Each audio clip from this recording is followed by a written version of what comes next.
ბატონი ავთანდილ არაბული აკადემიკოსი, ღვაწლმოცილი მეცნიერი, ჩვენთვის ძალიან დიდი პატივია ბატონო ავთანდილ თქვენთან ერთად ყოფნა დღეს და მადლობას გიხდით მობრძანებისთვის. პირველ რიგში თუ შეიძლება რომ დოკუმენტს მოაწეროთ ხელი, ეს არის გაფრთხილება განზრახ სრულახსნა განმარტების შესახებ, რომ ეს ისჯება სისხლის სამართლებრივი წესით და აქ ვერ იქნება საუბარი ავად სახსენებელ 226-ე მუხლზე, რომლითაც თურმე ცდილობდნენ თქვენს გასამართლებას თავის დროზე 226-ე მუხლი გულისხმობს ჯგუფურად ისეთ ქმედებაში მონაწილეობას, რომელიც არღვევს საზოგადოებრივ წესრიგს, ორგანიზებას ან მასში მონაწილეობას. ამაზეც რომ გითხრათ შემდეგ თქვენი სათქმელის დრო რომ დადგება, მადლობა ხელმოწერისთვის, მადლობა მობრძანებისთვის და თქვენი საზოგადოებრივი და ტრადიციულად პატრიოტული პოზიციებისათვის, რაც ჩვენ ძალიან ხელს გვიწყობს და გვეხმარება და გვამხნევებს ხოლმე. ბატონო ავთანდილ, თქვენ თავისუფალი თხრობის რეჟიმში თუ შეიძლება 10-15 წუთის განმავლობაში რომ გითხრათ თქვენი სათქმელი და შემდეგ დავსვამთ ჩვენ კითხვებს ტრადიციისამებრ. მადლობა. კი ბატონო, მოგესალმებით. ვეცდები რომ არ გავიმეორო, ბევრი რამე თქვა და არ არის ახლა აუცილებელი ისევ გავიმეოროთ ესენი. პირველ რიგში ახლა ორ რამეს მინდა ამ თავიცვე გაუსვა ხაზი. როდესაც ჩვენი საქმე, ჩვენ უწყებები მოგვივიდა, სახლებში მიიტანეს და გული გაუხეთქეს ჩვენს ოჯახებს, ღამე შუაღამის დროს ჩვენ აქციაზე ვიყავით მაშინ, როდესაც ეს საქმე აღიძრა, მაშინ ერთმა ჩვენმა იურისტმა კოლეგამ, სხვათაშორის არა მოწინააღმდეგემ, არამედ თანამებრძოლმა გვითხრა ასეთი ფორმულა, რომელიც ყველაზე მტკივნეულად მახსოვს იმ დროიდან, თქვენ სახელმწიფოს დაუპირისპირდით და აუცილებლად დაისჯებით. დაიბანა ხელი. ახლა მე მინდა ხაზი გაუსვა, მაშინაც თქვი და ახლაც მინდა ხაზი გაუსვა, რომ ჩვენ არ დავპირისპირები ვართ სახელმწიფოს, ჩვენ ვიცავდით სახელმწიფოს, ვიცავდით უნივერსიტეტს და ამით ვიცავდით სახელმწიფოს, ვინც კანონიერებას იცავს, ვინც კანონს იცავს, კანონს ესარჩელება, ის იცავს სახელმწიფოს. ჩვენ ვიცავდით სახელმწიფოს მტრებისაგან.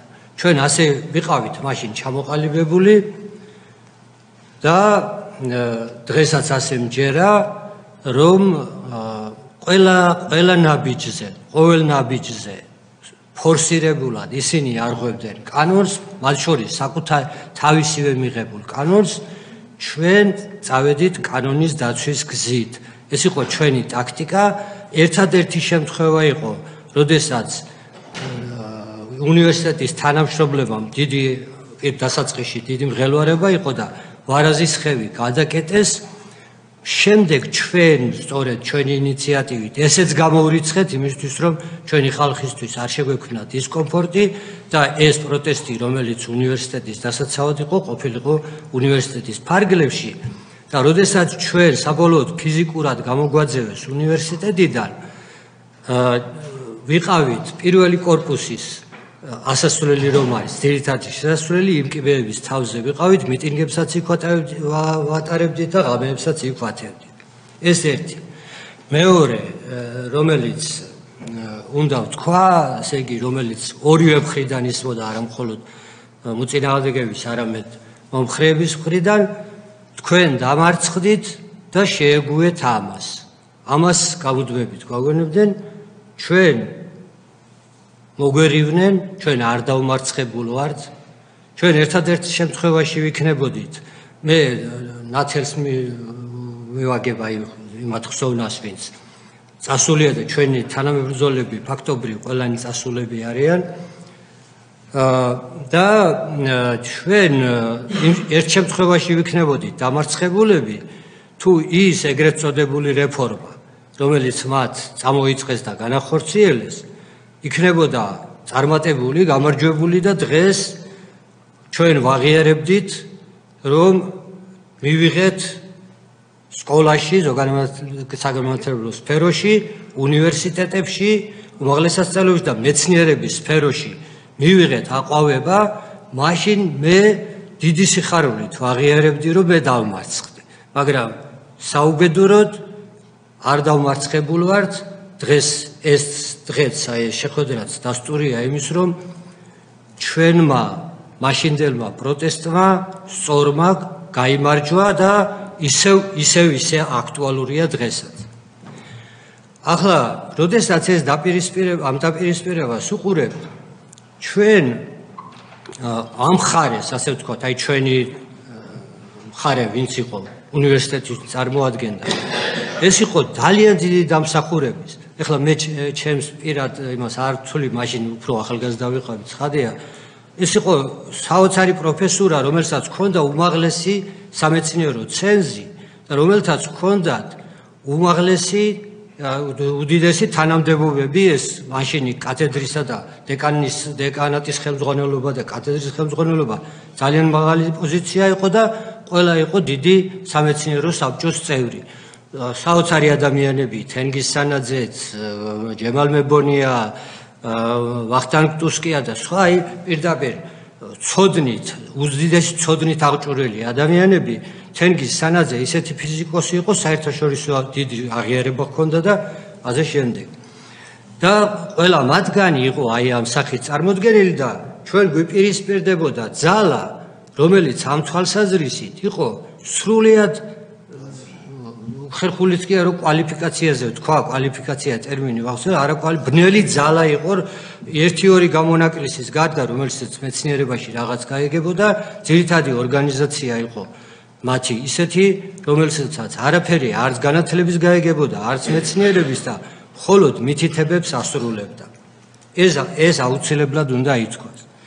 ახლა, როდესაც თქვი მე რომ აი იურისტის ჩვენი მეგობრის შესახებ, მე აქვე მინდა ვახსენო ორი იურისტი, რომელნიც თავიანთი ინიციატივით ბოლომდე გამოყვნენ და ჩვენი ადვოკატად დაგვიდგნენ და საოცარი პროცესი ჩაატარეს, დიდი ნიმუში იყო იმის, აი კარგი პროფესიონალიზმის, ეს იყო ლია მუხაშავრია და თეიმურაზ ტაბატაძე.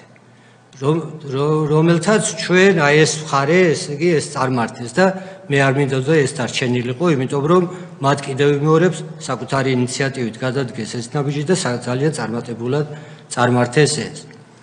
ეხლა რაც შეეხება აი ამ პროცესს, უნდა გითხრათ, რომ აი ამ სამართლებრივ ბრძოლაში ჩვენ ვიყავით აი დანის მხაზე გავდიოდით, სრულად უკომპრომისო ვიყავით. ისინი ფორსირებულად განახორციელებდნენ ამ მოქმედებებს. აი წარმოიდგინეთ, რომ 27 სექტემბერს იყო განხილვა იმ კანონის, რომელსაც გაზაფხულიდან მალავდნენ. გაზაფხულ, ესე იგი 2004 წლის გაზაფხულზე გამოჩნდა ინტერნეტში, ვერაფრით, ესე იგი სამინისტროდან ვერ მოიპოვეთ და შემდეგ, როდესაც განახლდა უნივერსიტეტის მუშაობა, ჩვენ გამოვითხოვა დიდმა საბჭომ და განვიხილეთ ის კანონპროექტი, რომელთაც აპირებდნენ სამეცნიერო უმაღლესი განათლების სისტემის ეგრეთ წოდებულ რეფორმას. და ეს უკვე აღმოჩნდა, რომ ეს კანონი იყო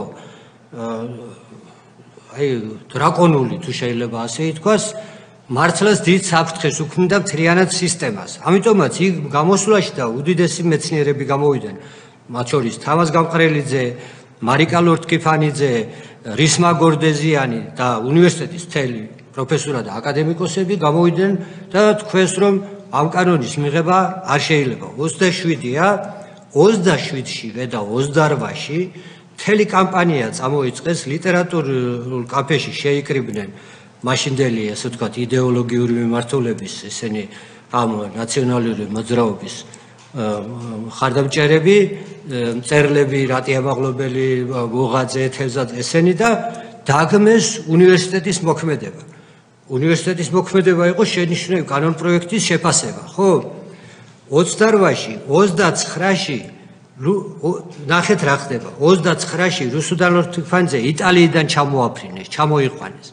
იქ იყო ელჩის წარმომადგენელი ჩვენი 30 სექტემბერს მეორე დღეს დანიშნეს პრორექტორად და პირველ პირველ ოქტომბერს ბატონი როინ მეტრეველი გადადგა.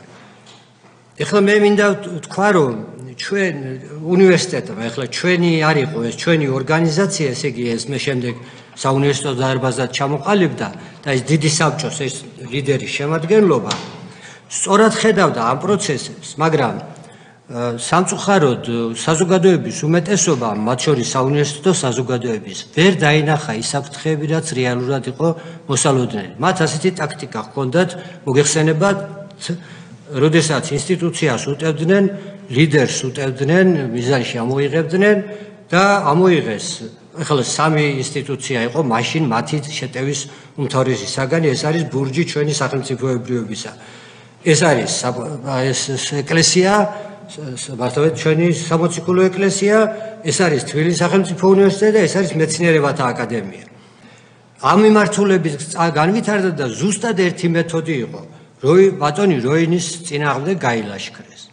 როინი იყო ისეთი გამოკვეთილი და მეორე მხრივ აკადემიის მისამართით ასეთივე შეტევა განხორციელდა ესე იგი ალბერტ თავხელიძეზე, უდიდეს ფიზიკოსზე, რომელიც მაშინ იყო პრეზიდენტი და ვერ გაუძლო ამ შეტევას. სხვათა შორის წარმოგიდგენიათ, რომ ალბერტ თავხელიძეს დააბრალეს, რომ გაყიდაო აკადემქალაქი,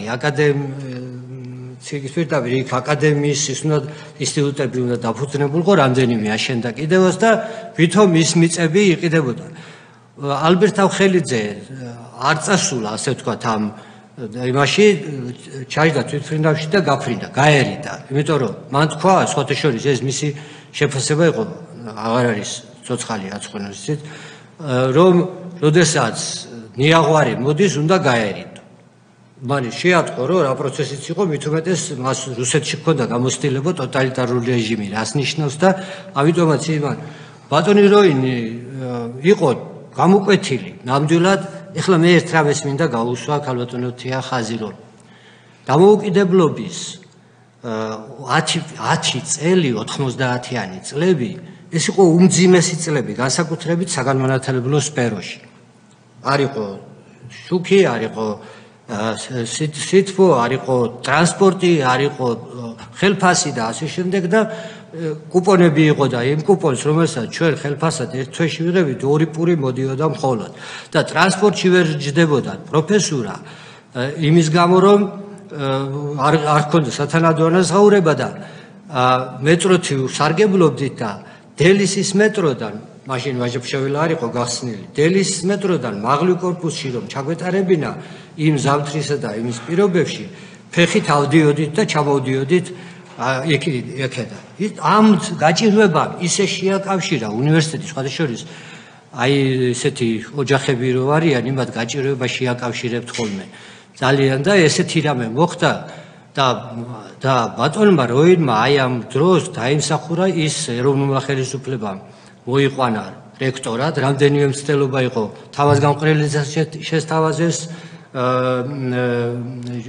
ოთარ ჯაფარიძესაც შესთავაზეს. ერთადერთი ადამიანი, ვინც შეძლოდა საოცარი ოსტატობით, დიდ ოსტატობით გაუძღვა, მას აქვს დიდი ორგანიზატორული უნარი და 90-იანი წლები, ახლა ჩემს თვალწინ, მაშინ უნივერსიტეტის მართვა, ახლა ისეთი უნივერსიტეტი იყო, მოგესალმებით, ერთადერთი უნივერსიტეტი იყო არსებითად. და ამიტომაც ბატონი როინის კიდევ ხელახლა არჩევა ცხადია სრულიად ბუნებრივი იყო.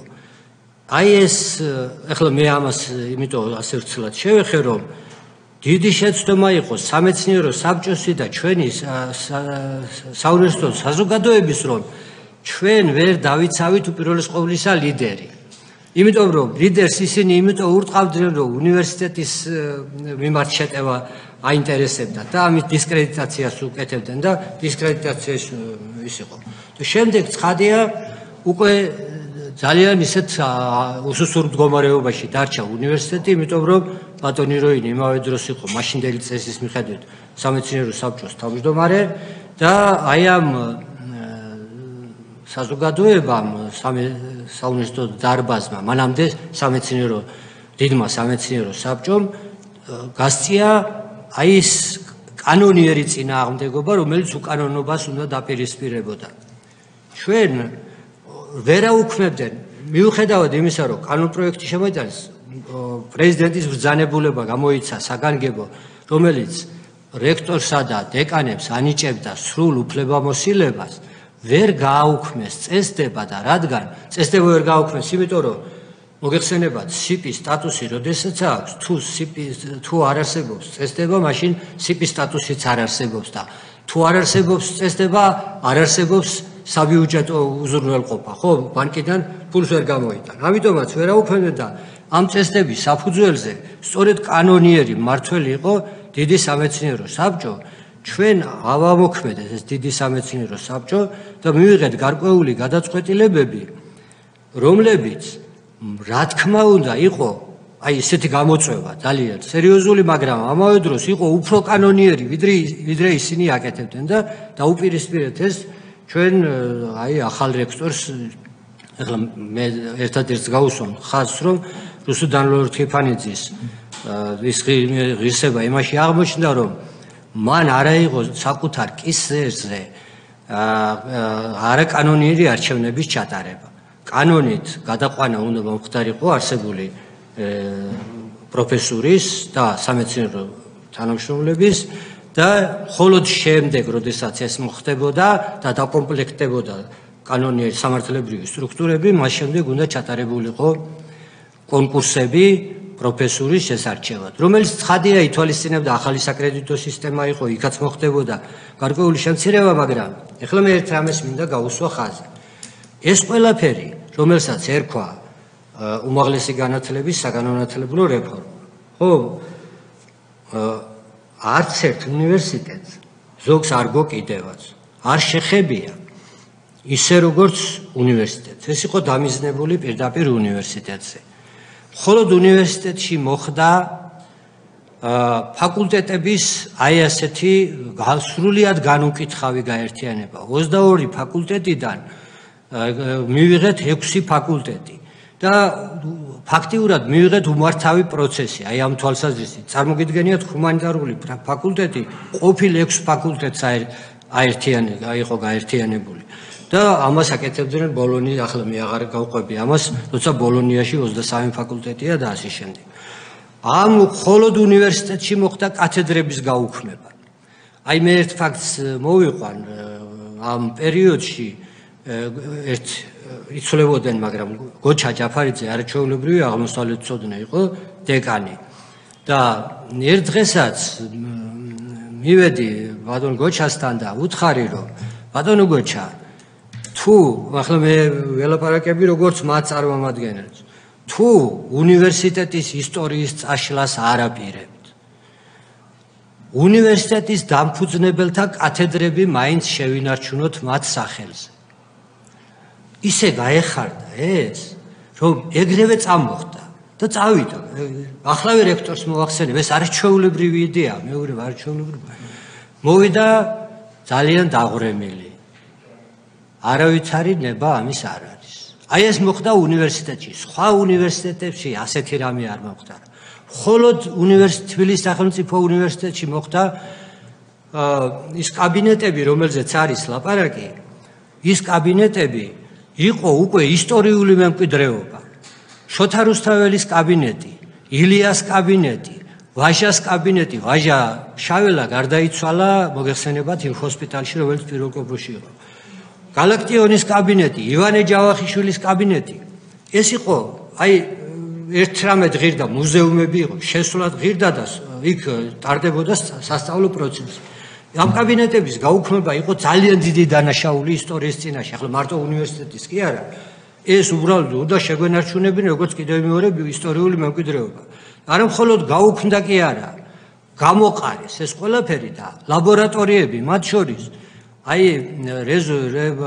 ცხონებულმა რევას სირაძემ შექმნა, საოცარი მკვლევარი იყო და შექმნა ქრისტიანული კვლევის ლაბორატორია. არაჩვეულებრივი იქ მოაწყო ის მეორე სართულის შესასვლელი რო არის და იმდენად ფორსირებულად და იმდენად აი დრაკონულად მართლა ისეთ ექცეოდნენ ამ ყველაფერს, რომ ამ გამგეს ამ კაბინეტის მოსვლაც არ დააცადეს, რომ მოვიდა იმ ოთახიდან გარეთ გამოყრილი, დახვდა იატაკზე დაყრილი, დახვდა ამ ლაბორატორიის მასალა და კომპიუტერები და ყველაფერი, მისი სამუშაოები და ასე შემდეგ და რა ხდებოდა, აი რემონტს ვიწყებდო. ერთი ხამე, ერთი დღე რა, მეორე დღეს და ესე იგი ასეთი იყო. ლაბორატორიები გაუქმდა. ქალბატონია ისეთი, რომელიც იყო ასევე უნიშნელოვანესი. სხვათა შორის აი ამ ჩვენი ფიზიკის და ქიმიის ლაბორატორიები მეორე კორპუსში იყო განთავსებული და ამ ლაბორატორიების განახლებისთვის, აი როგორ მიდიოდა იმ გაჭირვების წლებშიც კი 1,5 მილიონი ტექნიკა იყო იმ ლაბორატორიებში უკვე შეტანილი, მათ შორის ბევრი ახალი. და ეს კორპუსები მოგეხსენებათ ისია აშენებული, რომ შიდა ეზოები აქვს, აი ესე 4 კუთხად არის და შიდა ეზოში შეიძლება ორივე არის ასეთი და მეორე კორპუსის შიდა ეზოში რომ გადაიხედავდით, მთელი ეს აპარატურა, მილიონიანი აპარატურა აი ესე გადაყარეს ფანჯრებიდან და ეყარა მთელი წლების განმავლობაში, 2 წლის განმავლობაში იმ შიდა ეზოში. ეს არის უნივერსიტეტის რეფორმა და ეს იყო ხო ასე რომ ტექნიკურ ლაბორატორიებს გულისხმობთ ქიმიის და ფიზიკის და ამათი აპარატურა იყო აპარატურა დიახ აი ეს მთლიანად ესე იგი ეს იყო აი რაღაცა განადგურების ვანდალიზმის საოცარი მაგალითები აი უნივერსიტეტის ეგრეთ წოდებული რეფორმასთან. იმიტომ რომ ეს იყო მათი ხელწერა ბოდიშვიხდი, წერალთა სახლში, წერალთა კავშირშიც ასე გააკეთეს. კი, ხო, იქაც ვიცი და ვიყავი და ასე შემდეგ. ხო. ჯიდი გასაგებია რომ ბოდიშვი ჩაგეწერით. გასაგებია რომ ქართულს ებრძოდნენ, მაგრამ ეხლა ქიმიის ლაბორატორიის აპარატურის გადაყრა უკვე ეს კიდე უფრო იქით გადადგმული ნაბიჯია, რაღაც საოცრება. ეგ ამას ვერც არ მოვიდგენდი ახლა რასამოთ. ხო, არა, ეს იყო ეს სხვათა შორის ის არჩევნები, რომელიც ასე ჰქონდათ, აი არაფრით არ ცვლიდნენ, უკანონო არჩევნებს ატარებდნენ. 1 წლის შემდეგ თუ წელიწადნახევრის შემდეგ ის არჩევნები უნდა ჩატარებულიყო. ცხადია, კანონის მიხედვით, როგორც იყო რომ დაკომპლექტებოდა სტრუქტურები და შეიქმნებოდა საარჩევნო წესდება თავისი, ესე ყველაფერი განისაზღვრებოდა, ვაკანსიები გამოცხადდებოდა, ჩატარდებოდა, მაგრამ ამას ატარებდნენ ერთადერთი მიზნით, რომ არასასურველი პროფესურა განედევნათ უნივერსიტეტიდან. ეს ჩატარდა კიდევაც, სხვათა შორის, მაშინ გეტყვით, რომ კომისიის თავმჯდომარეობა პირველად რამდენადაც ინფორმაცია მაშინდელი ვიცოდით ყველა ვახუშტი კოტეტიშვილის შესთავაზეს პირველად კომისიის თავმჯდომარეობა, აი იმ უკანონო არჩევნების ჩატარებელი კომისიის თავმჯდომარეობა ახლოსაც არ გაიკარა, ცხადია და შემდეგ ეს თავმჯდომარეობა აიღო თავის თავზე სამწუხაროდ ჩემთვის ასევე ძალიან პატივსაცემი ადამიანმა განსვენებულმა ზურაბ კიკნაძემ და გარკვეული კოლეგები შემოემტკიცა და აი რამდენიმე არჩევნები ჩატარდა და სრული პასუხისგებლობით შემიძლია გითხრათ, ვიცი იმ არჩევნების შესახებ, ჩვენ რა თქმა უნდა უკანონო არჩევნებში ვერ მივიღებდით მონაწილეობას და არ მიგვიღია ხაზგასმულად, მაგრამ ვინც მიიღო მონაწილეობა, ისინი არიან მოწვენი, რა ეს არ იყო არჩევნები, ეს იყო სანდო კანდიდატურების შერჩევა და ამაში მონაწილეობდნენ არა სამეცნიერო წრის წარმომადგენლები, ესენიც იყვნენ, მაგრამ მონაწილეობდნენ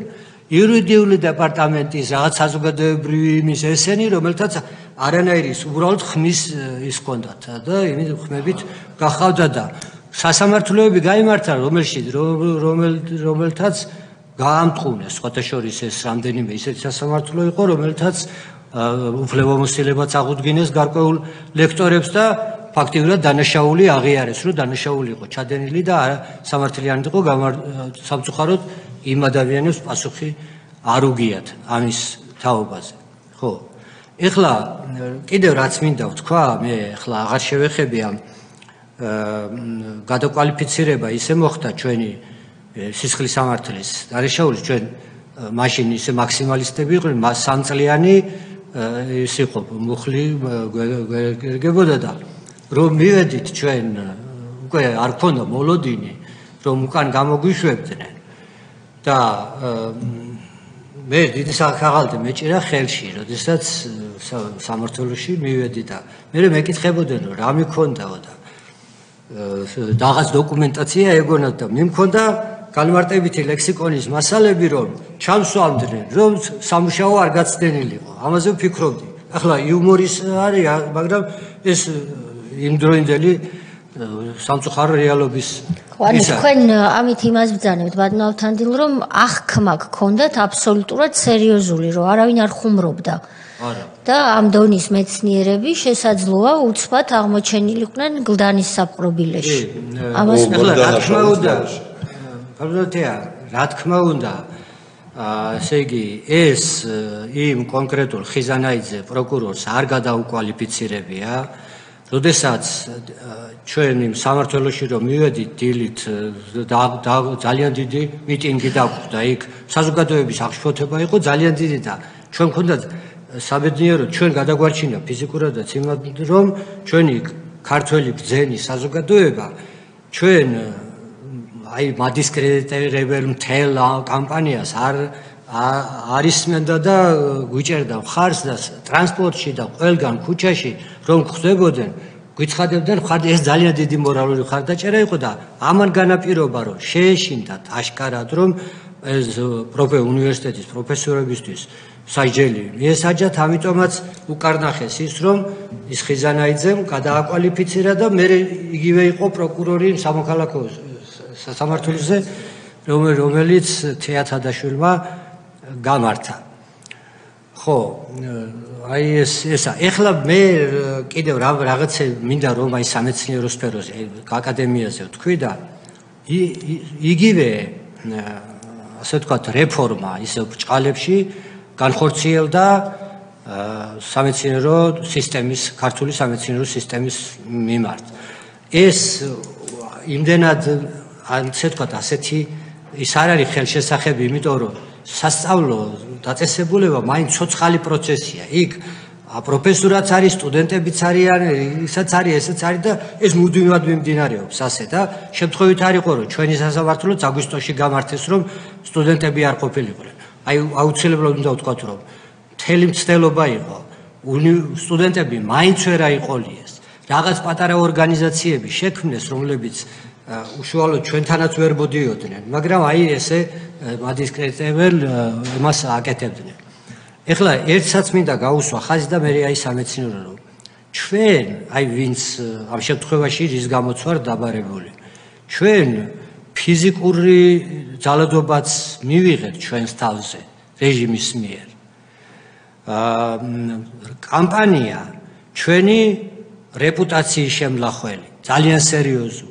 ჩვენი მორალური იმის მთელი დროის განმავლობაში ეს არ დამთავრებულა და რაც მთავარია, რასაც მინდა გაუსვა ხაზი, ის არის რომ იმ დროიდან მოკიდებული მთელი იმ რეჟიმის არსებობის განმავლობაში ჩვენ დევნის ქვეშ ვიყავით. ამას მინდა გავუსვა. ეხლა მე კიდევ სუბიექტური ის არ გამომივიდეს, ყველა ჩვენგანი ჩვენ ვერსად ვერ დავიწყეთ მუშაობა, უკვე პატრიარქმა გადადგა არაჩვეულებრივი ნაბიჯი მაშინ სწორედ ჩვენს დასაცავად. სხვათა შორის პატრიარქმა მიგვიღო მაშინ როცა გვიჭერდნენ, დაგლოცა, იმ დილით პარაკლისი გაამართვინა და ესეთი ნაკურთხი ჯვრები დაკვიდეს და ასე შემდეგ და ამის გამო პატრიარქმა შექმნა ანდრია პირველწოდებული სახელობის ქართული უნივერსიტეტი. მან თქვა რომ ეს უნივერსიტეტის ძირითადი პროფესორა, სულ დამსახურებული პროფესორა რომ დარჩა გარეთ და ეს გამოსაყენებელია, ამიტომაც ჩვენ შევქმნათ ქართული უნივერსიტეტი და აგან ვავითაროთ ეს და ეს დაიწყო 8 წელში, 8-ში დაიწყო მოქმედება ამან. შევქმენით, ასე ვთქვათ, კათედრები ქართული ფილოლოგიის ბატონი გრივერის და ჩემი პროგრამა იყო და მათ შორის მაგისტრატურისაც და ერთი ნაკადი მაგისტრანტები კიდევაც გამოვიშთ, მაგრამ 2010 წელს იქაც მოგვაკითხეს. და დაგვატოვებინეს ის უნივერსიტეტი, ახლა დეტალებს ამას აქ აღარ შევეხები ამასთან დაკავშირებით, როდესაც ეს ცვლილება მოხდა, უგულავად თავის ფეხით მოვიდა იქ და აღნიშნა, რომ ახლა დაფუძნდა ქართული უნივერსიტეტიო და ასე შემდეგ. და სამეცნიერო სფეროში მე მომიწია ქალბატონო თეა ენათმეცნიერების ინსტიტუტმა გამზარდა თუ შეიძლება ასე ითქვას. ასპირანტად მივედი, მე მთელი ცხოვრება ვიყავი იქ, ერთად თანამშრომელი, მე გავხდი გაყოფილების გამგე და ასე და ჩემი ინსტიტუტი. და იქაც 2006 წლიდან, როდესაც დაიშალა აკადემიის სისტემა, ინსტიტუტები დარჩა, აი სრულიად გაუაზრებელი რეფორმა მეცნიერების სფეროში. უშუალოდ დაუქვემდებარეს სამინისტროს. სტატუსი არ წაურთმევიათ, იურიდიული სტატუსი, მაგრამ ესე იგი, ეს იყო ისეთი ფორმალური დაქვემდებარება, რომ დაეცალკევებინათ ესენი და შემდეგ გათვლილი იყო ის, რაც არის ამ დროში მილევად რეჟიმში ჩაიკეტა ფაქტიურად ბიუჯეტი ინსტიტუტების და შემდეგ უნივერსიტეტებს შეუერთდებოდნენ ესენი როგორც მოხდა კიდევაც. და მე მომიწია მიხეილ ქურდიანმა გამწირა, ასე ვთქვათ, წყალებში მეგობარი იყო ჩემი და როდესაც ჩვენ დაგვინიშნეს ხელმძღვანელობა, მიხეილ ქურდიანმა სამეცნიერო საბჭოზე დაიჟინა, რომ იყოს ავთანდილარებული იყოს სამეცნიერო საბჭოს თავმჯდომარე. ეს არის ის პერიოდი სწორედ, რომ ჩვენ უკიდურესად დაპირისპირებული ვართ თან ხელისუფლებასთან და აი ამ 2006-დან 2011 წლის ჩათვლით 12 წლის ბოლომდე ეს იყო აი წარმოუდგენელი ბრძოლა ინსტიტუტის გადარჩენისთვის. ეს იმდენად არ ჩანს, კიდევ მეორე, იმიტომ რომ უნივერსიტეტი ჩანდა, აქ არ ჩანდა. მე ვიყავი, მე და ის ვინც ასევე წარმოადგენდით ამ დაპირისპირებულ ხარეს, ასე ვთქვათ, ვიყავით მუდმივი მუქარის. აი ასე, რომ და მუდმივი შანტაჟის და რას მთავარია, ყოველი ჩვენი სხდომის გამრუდებული, მათ შორის მე დავიწყე ელექტრონული ჩაწერა და მოუწოდე მე მხარდამჭერებს, ასე ვთქვათ, მიშას მხარდამჭერებს, ნაციონალური მხარდამჭერებს. მოუწოდე რომ როდესაც მიგაქვთ ამბავი, წაიღეთ ელექტრონული ჩანაწერი, რომ გამრუდებული მაინც არ მიუტანოთ თქვენს პატრონებს.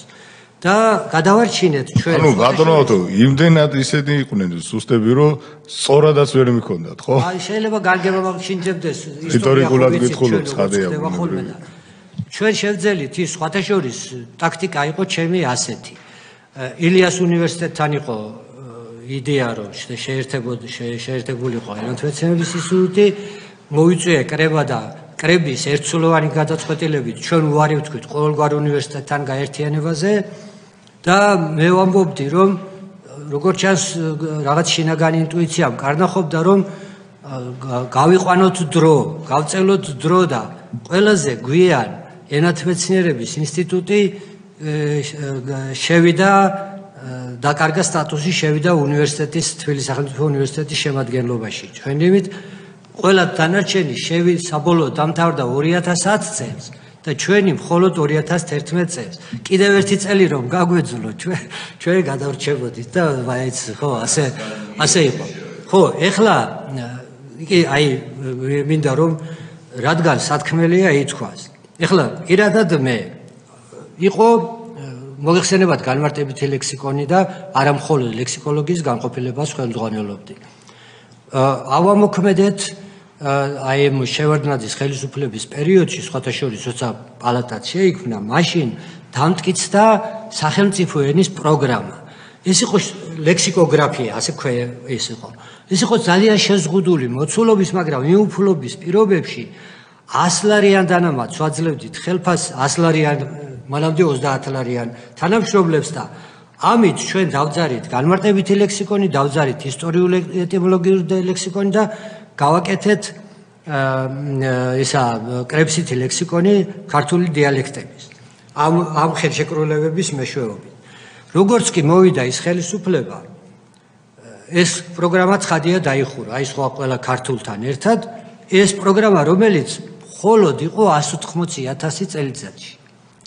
ეს ქართული სახელმწიფო ენის პროგრამა. ეს დაიხურა და რაც მთავარია, დაიწყეს გამოძიება ამ პროგრამის. 3 წელი იყო ესა. პირველი 2001, 2002, 2003 და დაიწყო გამოძიება და ბუღალტერია გასცემდა ამას და ბუღალტერია არავინ არ მოვალდებულებდა, მაგრამ მე ხომ ვიცოდი რომ რა შეიძლება ყოფილიყო და ყველა ხელშეკრულების ის მქონდა შენახული.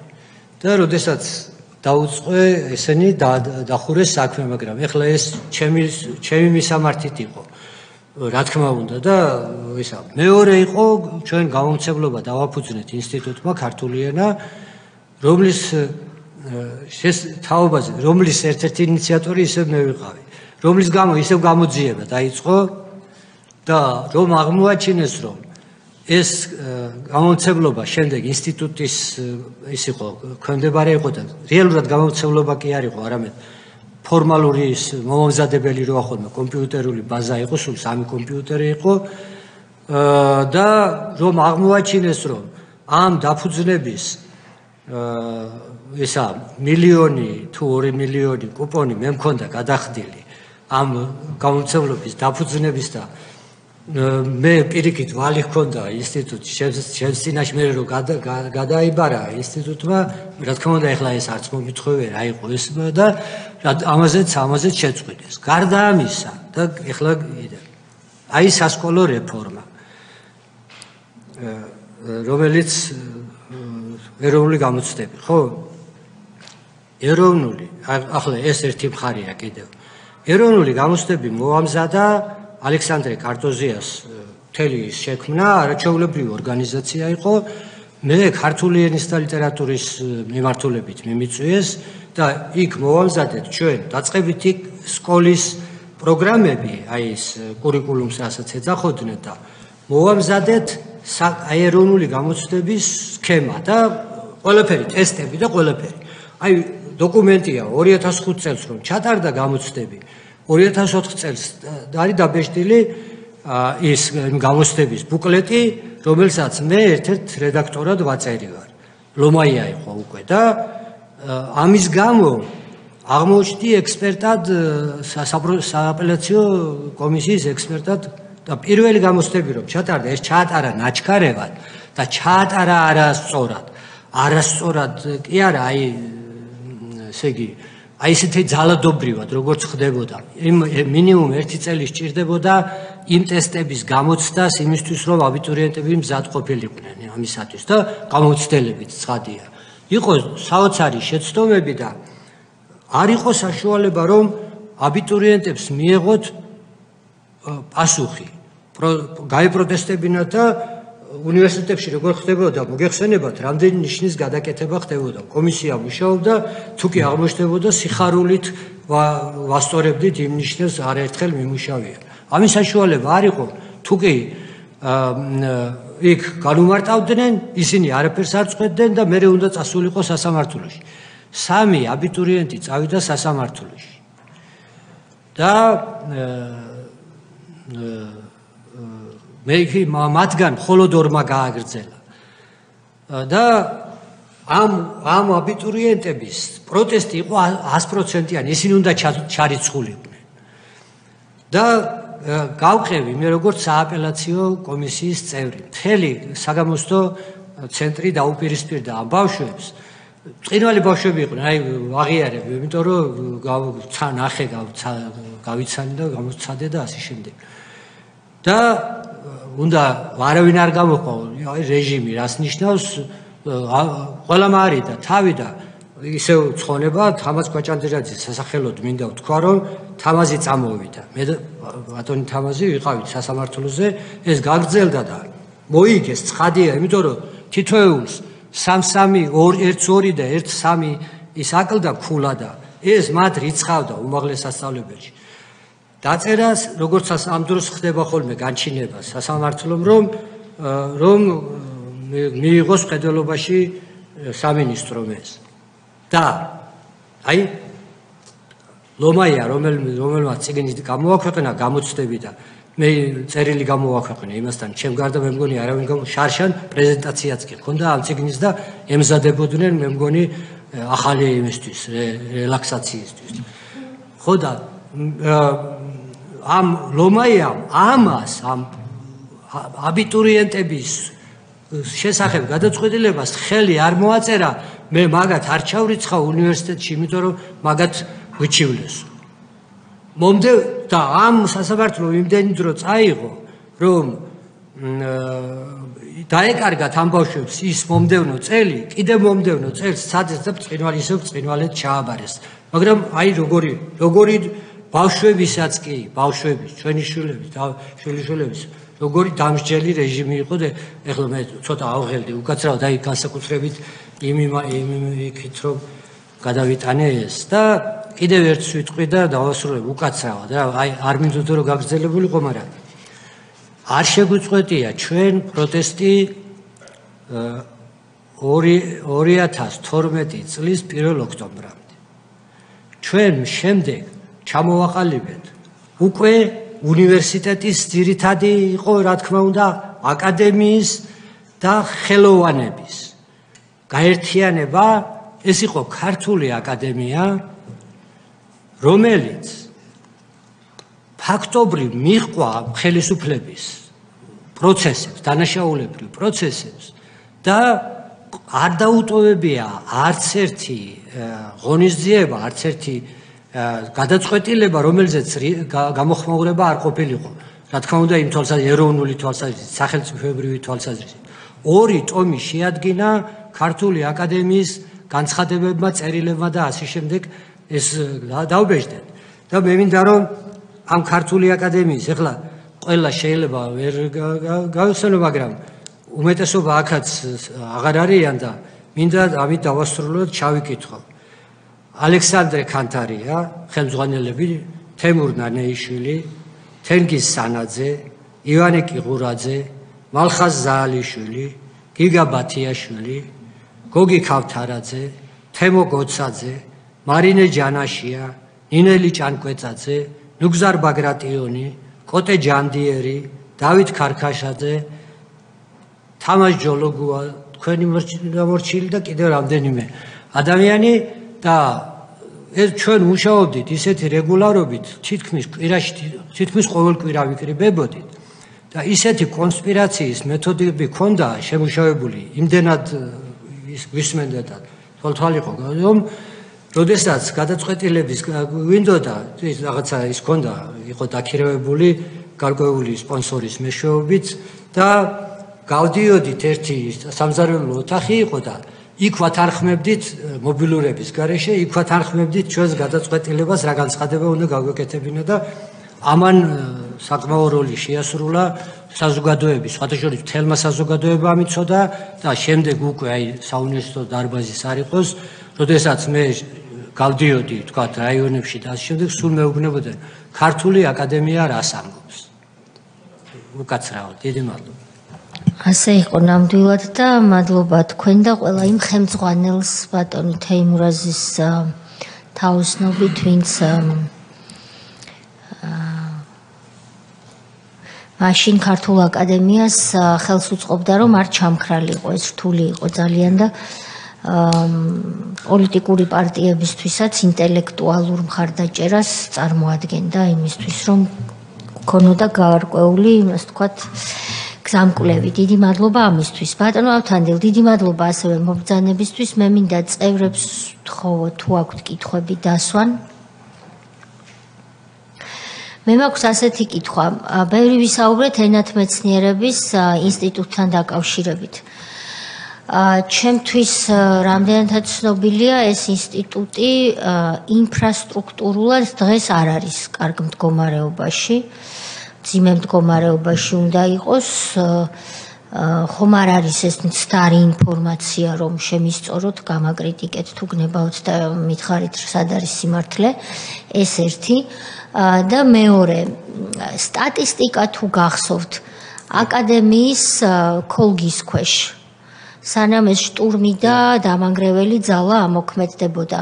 რამდენი სამეცნიერო კვლევითი ინსტიტუტი იყო, რამდენი აღმოჩნდა უნივერსიტეტების ქოლგის ქვეშ სამინისტროს გავლით, ენათმეცნიერების ინსტიტუტის გარდა, რომელზეც თქვენ ცლად ისაუბრეთ, და როგორ გგონიათ არის ამ ინსტიტუტების უკვე დღევანდელი გადასახედიდან სათანადო და სწორი ადგილი, ვთქვათ, თუნდაც თბილისის სახელმწიფო უნივერსიტეტის ქვეშ.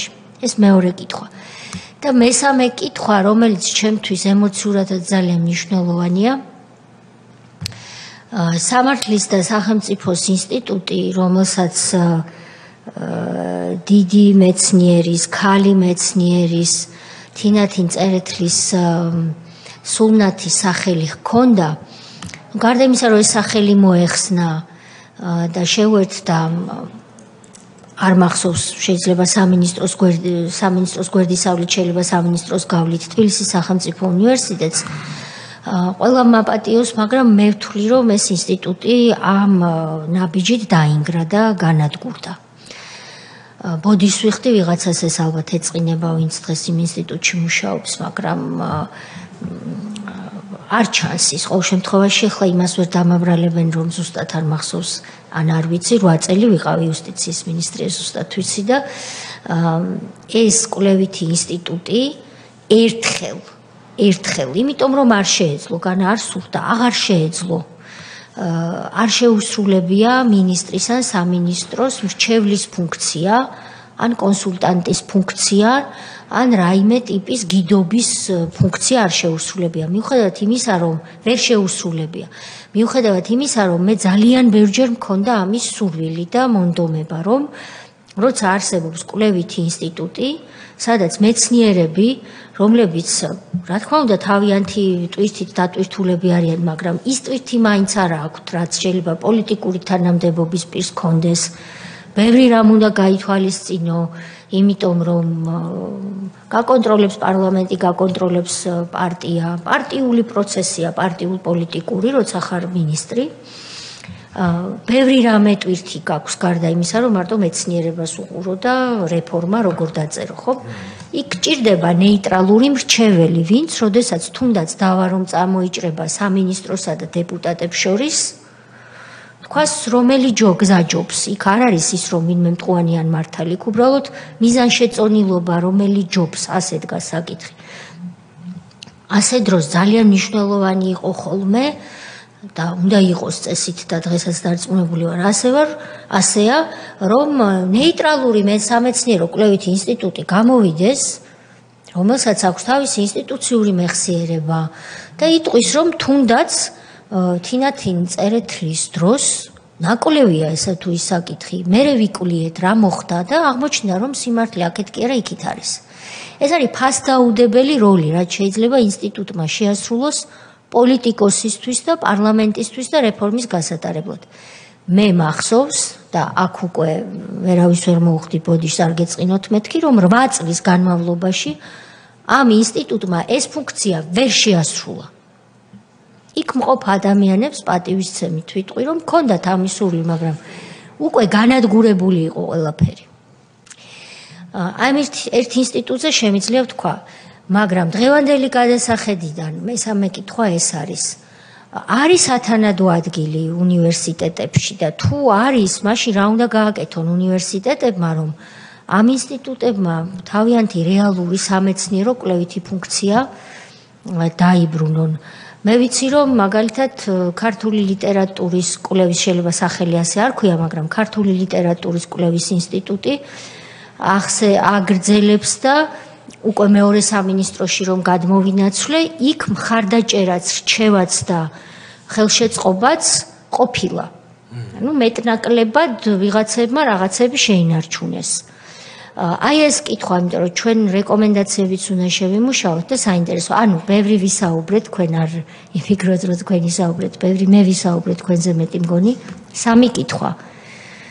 სტატისტიკა და მეორე ეს არის თუ არა ინსტიტუტების ადგილი აქ და პირველი კითხვა თქვენ გემახსოვრებათ, მე უკვე დამავიწყდა რა გკითხეთ. სამი კითხვა რო იყო მახსოვს. ვახსენებთ ხო? თუ შეიძლება. დიდი მადლობა თქვენ არჩეულებრივად აი მე ჩემი სათქმელიც თქვით რომ განსასაზღვრია, სწორად განსასაზღვრია ჩვენი სამეცნიერო რაც გადარჩა, რაც გვაქვს ამ სამეცნიერო პოტენციალის ადგილი და როლი სახელმწიფოს განვითარებაში. ეს არის ძალიან მნიშვნელოვანი. ახლა რა სტატისტიკაა, ახლა დიახ და ბოდიში არ გამოგრჩეს გამახსენდა პირველი კითხვა ძალიან მნიშვნელოვანია. ენათმეცნიერების ინსტიტუტი დღეს ინფრასტრუქტურულად არის აყვავებული საშუალოდ, ჭირდება რამე მხარდაჭერა, ესეც რო გითხრათ. ენათმეცნიერების ინსტიტუტი უკვე წლებია მეც ხელმძღვანელობდი, მოვალეობის შემსრულებელი ვიყავი აი ამ ხელისუფლების ჩვენი ასე ვთქვათ ქართული ოცნების 14 წლიდან ერთი პერიოდი და როდესაც ვერ მივაღწიე სტატუსის დაბრუნებას, ეს იყო ამოცანა დავტოვე მე არ მიმიღია მონაწილეობა არჩევნებში არის ძალიან ძლიერ მდგომარეობაში განსაკუთრებით ინფრასტრუქტურულად სწორედ იმიტომ რომ ეს არის ისეთი ავარიული შენობა ეხლა მე მიწევს იქ შესვლა იმიტომ რომ აი ამ ლექსიკონს განმარტებით ლექსიკონს ისევ ხელმძღვანელობდა ჯგუფი ადგილზე უნდა მუშაობდეს იქ არის ფონდები იქ არის ლექსიკონები და შემდეგ და ლამის ყოველდღე უწევთ შესვლა და როგორია იცით ეს რომ პატარა ბიძგი რო იყოს ღმერთმა არქნას და რაღაცა ალბათ პირველი გახლეჩილია ასეც და ვერტიკალურად ანუ ქვები ცვივა ჭერიდან მე რაც მინახავს ყველაფერი ცვივა ფათქაში და ისა არის ეს ნაპრალებია იმხელა ფეხი რო ჩაგივარდით ანუ ეს საშველია ასე ვთქვათ ინსტიტუტი არის საშველი მე უფრო ხაზი იმას უნდა გავუსვა რომ ინსტიტუტი მაინც აი როდესაც ეს აქცენტი კეთდება ინსტიტუტი არის სამეცნიერო სტრუქტურა თავარია იყოს ის შენობა არ არის არსებითი მე არის ის ყველაფერი თავარია რომ ენათმეცნიერების ინსტიტუტი არის ერთ-ერთი იმ ინსტიტუტთაგანი რომელიც ჩვენი სახელმწიფოს აი დამოუკიდებელი სახელმწიფოს განვითარებისთვის არის სტრატეგიული მნიშვნელობის თუ შეიძლება ასე თქვას მხოლოდ ერთი რამეც რო ავიღოთ, აქ არის მთელი აკუმულირებული მთელი ჩვენი ენათმეცნიერული კვლევების მიმართულებით, მაგრამ თავარია რომ ეს არის სახელმწიფო ენის ინსტიტუტი. სახელმწიფო ენა ჩვენი მოითხოვს ძალიან სერიოზულ პატრონობას და ამ ინსტიტუტის გარეშე წარმოუდგენელი, აი ლექსიკონებზე რო ლაპარაკობდა და უამრავი რაღაცა ის კვლევები, რომელიც განსაკუთრებით ჩვენი სახელმწიფო ენის ტექნოლოგიური უზრუნველყოფა, რაც ჩვენი ფაქტობრივ სახელმწიფო ენის განვითარების და გადარჩენის ჯერ და განვითარების აუცილებელი პირობაა. ეხლა რა მდგომარეობა ამ სამეცნიერო სფეროში? საუბედუროდ ამას ძალიან კარგად ვიცნობ, იმიტომ რომ 2013 წელს აკადემიის ინიციატივით, ჩვენი ინიციატივით სამინისტროში მუშაობდა სპეციალური კომისია. გვინდოდა რომ სამეცნიერო სფეროს რაღაცა რეაბილიტაციის შესაძლებლობა შეგვექმნა და დავწერეთ კიდევაც ხედვაც და სქემაც დავწერეთ. აღმოჩნდა რომ აკადემიის დაშლის შემდეგ დარჩა 64 ინსტიტუტი, რომლებიც აი ესე იყო სანამ უნივერსიტეტებთან გადანაწილდებოდა. ამ ყველა ინსტიტუტში ვარ დამხობი და ყველა ის მაქვს მდგომარეობა ნანახი. ამ ინსტიტუტებიდან დაახლოებით მე-13 ფაქტობრივ რეაბილიტაციას არ ექვემდებარება. იმ გაგებით, რაც იმ სისტემაში იმ ინსტიტუტებს ჰქონდათ როლი, მათ შორის აი ფსიქოლოგიის ინსტიტუტიც ახსენეს და ის ფსიქოლოგები, რომლებიც წინვალი ფსიქოლოგები გაიფანტნენ და სხვადასხვა დაწესებულებებში მუშაობენ. 15-17 ინსტიტუტი განსაკუთრებით ეს ქართველოლოგიური ინსტიტუტებს შეეხება ქალბატონოთია.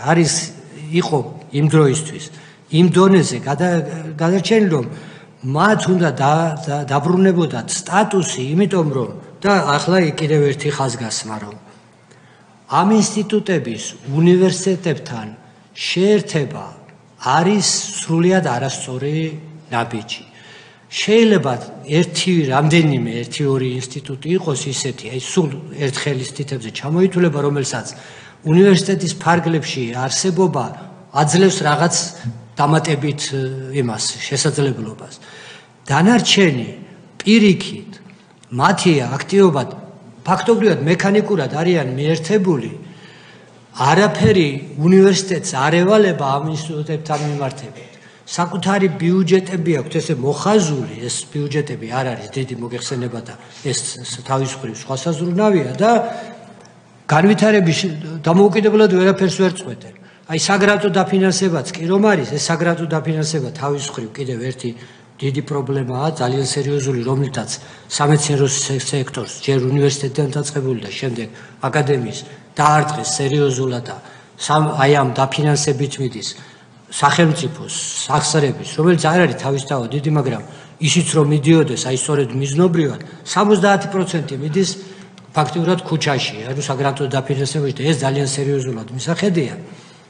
დაახლოებით 15 ინსტიტუტი 15-დან 17 ინსტიტუტამდე ამათგან აი ამ ინსტიტუტებიდან ჩვენი დასკვნით აუცილებლად მოითხოვდა და მოითხოვს ალბათ დღესაც სტატუსის აღდგენას და რაღაცა პერსპექტივების განსაზღვრას. იმიტომ კიდევ ვიმეორებ, რომ სახელმწიფოსთვის ამ ინსტიტუტების არსებობას აქვს გადამწყვეტი მნიშვნელობა. ეს როდინდელი დასკვნა ბატონო 14-ში 2014 დავასრულეთ ჩვენ და ეს დასკვნა განათლების სამინისტროს ფარგლებში იყო, დიახ.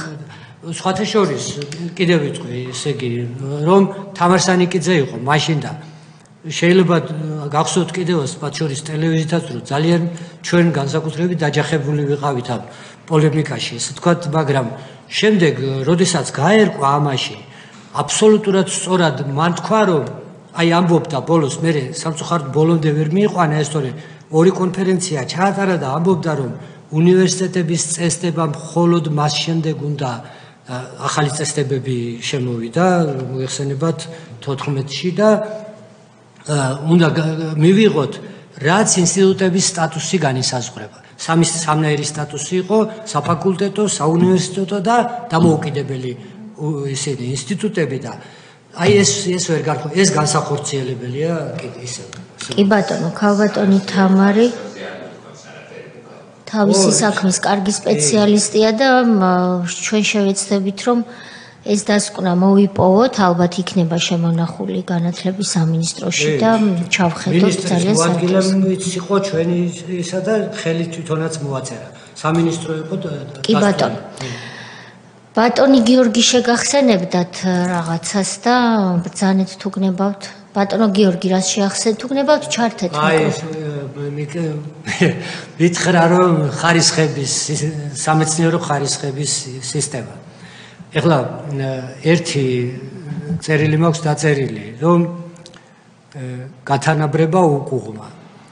ესე იგი, მოხდა ასეთი რამე, აი მე მაგალითად, მე როგორც მეცნიერებათა დოქტორი, გათანაბრებული ვარ აკადემიურ დოქტორთან. აი 25 წლის უნივერსიტეტ დამთავრებულმა რომ აკადემიური ხარისხი დაიცვა სადოქტორო იმასთან ვარ გათანაბრებული. ასე მოხდა, ასე ნაციონალებმა ასეთი წესი შემოიღეს, რომ გააუქმეს. კანონს ხომ არა აქვს უკმოქმედების ძალა. ჩვენ გაგვიუქმეს ხარისხების და გაგვიუქმეს ქონდა წოდებები. ჩვენ პროფესორები ვიყავით სახელმწიფოს მიერ დამტკიცებული, ყველა უნივერსიტეტის პროფესორები ვიყავით წოდების მიხედვით. მაშინ წოდება არსებობდა. ეს ყველაფერი გაუქმებულია და ამან რა გამოიწვია, იცით? ამ აკადემიური ხარისხების და ამ სამეცნიერო ხარისხების გაუქმება. დასცა სამეცნიერო დონე უკიდურესად. ეს ერთი სერიოზული პრობლემაა. ჩვენ გვაქვს შეთავაზება აკადემიას ქონდა, რომ ჩვენ აგვედგინა აი ეს პრესტიჟის სამეცნიერო ხარისხი, სადოქტორო, რომ აი რაღაც თამასა ეს ხო, აი ქართულად ვერ წერენ, მაგრამ დოქტორის ხარისხი აქვს თითქმის ყველას. ეს არის მწარე რეალობა, კი. კი. დიდი მადლობა ბატონო ავთანდილ მობრძანებისთვის. ჩვენ დღეს გავესაუბრეთ აკადემიკოს ქალბატონ ლიას, რომელიც მელიქიშვილს, რომელიც მობრძანდა ჩვენთან უნივერსიტეტის წინააღმდეგ წარმართული ბრძოლის თაობაზე და კონკრეტულად კი მეცნიერ თამარ კეკელიძის ამ პროცესში გარდაცვალების ფაქტთან დაკავშირებით სასაუბროთ. მე კიდევ ერთხელ მინდა ქალბატონ ლიას დიდი მადლობა გადაუხადო და პატივისცემა დაუდასტურო ბატონ გიორგი გოგოლაშვილს ფილოლოგიის მეცნიერებათა დოქტორს, ღვაწლმოსილ მეცნიერს და მებრძოლს. მადლობა მინდა უთხრა მობრძანებისთვის და მნიშვნელოვანი ფაქტების მოწოდებისთვის. აკადემიკოს ავთანდილ არაბულს, ენათმეცნიერს დიდი მადლობა უმნიშვნელოვანეს ინფორმაციის მოწოდებისთვის. ჩვენ დარწმუნებულები ვართ მე ამის ჯერა რომ თქვენი ჩვენთან მობრძანება მიუხედავად იმისა რომ ამ 3 საათში მხოლოდ მცირე დოზით მივიღეთ ინფორმაცია იმ დიდ უბედურებაზე რაც უნივერსიტეტის თავს და ზოგადად მეცნიერების და ქართველიზმის თუ ქართულის ყველაფრის წინააღმდეგ დატრიალდა. ეს მცირე დოზით მოწოდებული ინფორმაციაც გამოიწვევს ზოგიერთ მაშინდელ ამ ყველაფრის ავტორსა თუ მონაწილეს შორის გარკვეულ ჟივილს და ჟივჟივს და ხმაურს. მაგრამ ის გვარები და სახელები, ვინც ამაში მონაწილეობდა, იქნებოდა ეს გიგა ბოკერია, სიმონ ჯანაშია, ლევან რამიშვილი, აქ ნახსენები იყო ვინმე ავალიანი, რომელიც შემდეგ გუბერნატორად იქცა უცბად. თეა თუთბერიძე, გიორგი კანდელაკი და მთელი ეს კმარა და არა მხოლოდ კმარას ორგანიზაციის ხალხი. გიორგი ონიანი, რომელიც შემდეგ ისეთ პოლიციელად იქცა, რომ ჯერ თქვენ გატერორებდათ ღვაწლმოსილ ადამიანებს და ზონდერად იყო უკვე შემდგომ ჩამოყალიბებული და მე რომ კენჭს ვიყრიდი მაჟორიტარად ნაძალადევის რაიონში, იქ დაგვსდებდა რომ ან ნარკოტიკი ჩაედო, ან იარაღი და ისე დაასრულა თავისი საქმე, რომ ვერ ჩამოყალიბდა ჩემთვის ნარკოტიკი უნდა ჩაედო თუ იარაღი და ეს დილემა მის ცხოვრებას მუდმივად გაყვება თან. ჩიორა თაქთაქიშვილი, რომელიც შემდეგ უკვე დეპუტატად იქცა და რეფორმებს ბატონი პავლე კუბლაშვილის მოადგილეობიდან ახორციელებდა პარლამენტის იურიდიულ კომიტეტში. ყველა ეს ადამიანი, რა თქმა უნდა, ეს გვარსახელები ადამიანები არიან, მათ თავიანთი ცუდი წვლილი შეიტანეს უნივერსიტეტთან ბრძოლაში, თუ იყო რამე შესაძლებელი და გასაუმჯობესებელი. ამაზე თქვენ თავად ბრძანეთ, რომ უნივერსიტეტი უარს არ ამბობდა და აქ საჭირო იყო რაღაცნაირი პატივისცემაზე დაფუძნებული დიალოგი, მუშაობა, რაც გაცილებით უფრო რთულია, ვიდრე შევარდი, გამოყარე და გაყარე. ეს გაცილებით უფრო მარტივი იყო სააკაშვილისთვის და ასეც იქცეოდა.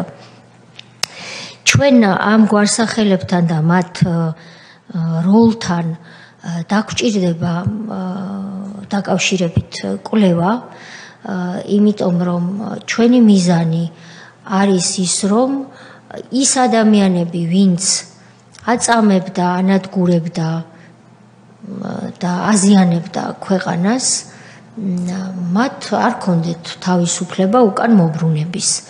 ამიტომ გვარსახელები მნიშვნელოვანია. ასევე მათ თუ აქვთ სურვილი მობრძანდნენ და აქ დაბრძანდნენ იმ მოკლე დროში, რაც ჩვენ დაგვრჩა, ჩვენი კარი ღია, ანუ დაელოდებიან ჩვენს მოწვევას ან დაბარებას.